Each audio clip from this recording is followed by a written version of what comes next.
વિક્રમજી, આજના મારી પહેલી પસંદગી રહેશે કેપીઆઈટી નું કાઉન્ટર છે, જેની અંદર આપણે જોઈએ તો 170 ની ઉપર આજે એક સારું બ્રેકઆઉટ નોંધાઈ રહ્યું છે. આ કાઉન્ટરમાં જે પ્રમાણે છેલ્લા 4 થી 5 2 થી 3 વીકની અંદર કન્સોલિડેશન આપણે જોયું તો આજે એક બ્રેકઆઉટ જોઈ રહ્યા છે, ફ્લેટ પેટર્નનું બ્રેકઆઉટ છે. એટલે અહીંયાથી એક બાઇંગની સલાહ બની રહેશે. ઉપરમાં 185 સુધીના એક લક્ષ્યાંક એક્સપેક્ટેડ છે, નીચેમાં 162 રૂપિયાનો સ્ટોપ લોસ મેન્ટેન કરવો છે. 5 થી 6 ટ્રેડિંગ સેશન માટે કેપીઆઈટી ની અંદર એક બાયની સલાહ બની રહેશે. ત્યારબાદ આજની મારી બીજી પસંદગી રહેશે ફોર્ટીઝનું એક કાઉન્ટર છે, જેની અંદર આપણે જોઈએ તો એક ફોલિંગ ટ્રેન્ડ લાઇનનું એક સારું બ્રેકઆઉટ છે. અને ત્યારબાદ આપણે ટ્રેન્ડ લાઇનને આપણે જોઈએ તો ટેસ્ટ કરતા એક સપોર્ટ ટેસ્ટ કરતા જણાઈ રહ્યા છે. વોલ્યુમની અંદર પણ આપણે જોઈએ તો ખાસો એક અલ્ક્યુમિનેશન જોવા મળી રહ્યું છે બ્રેકઆઉટ લેવલ પર. એટલે કન્ફર્મ કરે છે કે બ્રેકઆઉટ ઇઝ વેરી સ્ટ્રોંગ.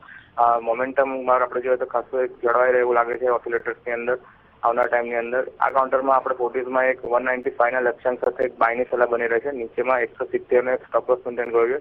5 થી 6 ટ્રેડિંગ સેશન માટે ફોર્ટીઝની અંદર એક બાઇંગની સલાહ બની રહે છે.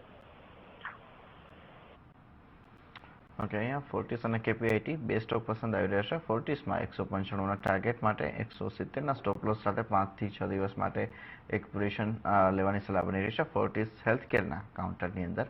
આ સિવાય બીજું કાઉન્ટર અહીંયા કેપીઆઈટી ટેકનોલોજીસનું રહેશે કે જ્યાં પણ એક બાયકોલ ઇનિશિએટ થતો દેખાઈ રહ્યો છે.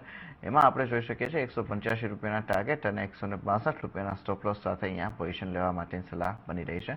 5 થી 6 દિવસ માટે અહીંયા પણ પોઝિશન લેવાની સલાહ રહેશે. આ સાથે જ રજા લેવાનો સમય થયો છે. યજ્ઞેશ, કોઈ ડિસ્ક્લોઝર? જે પણ સ્ટોક્સ આજે આપણે ડિસ્કસ કર્યા અને રેકમેન્ડ કર્યા છે એમાં મારી પર્સનલ કોઈ પોઝિશન નથી. એઝ અ ડિસ્ક્લોઝર અમારા ક્લાયન્ટને અમે આ સ્ટોક રેકમેન્ડ કર્યા છે. આ શોમાં બોલાવવા બદલ આપનો ખૂબ ખૂબ આભાર. દેવર્ષ, આપના? જી, જે પણ સ્ટોક્સ મેં રેકમેન્ડ કર્યા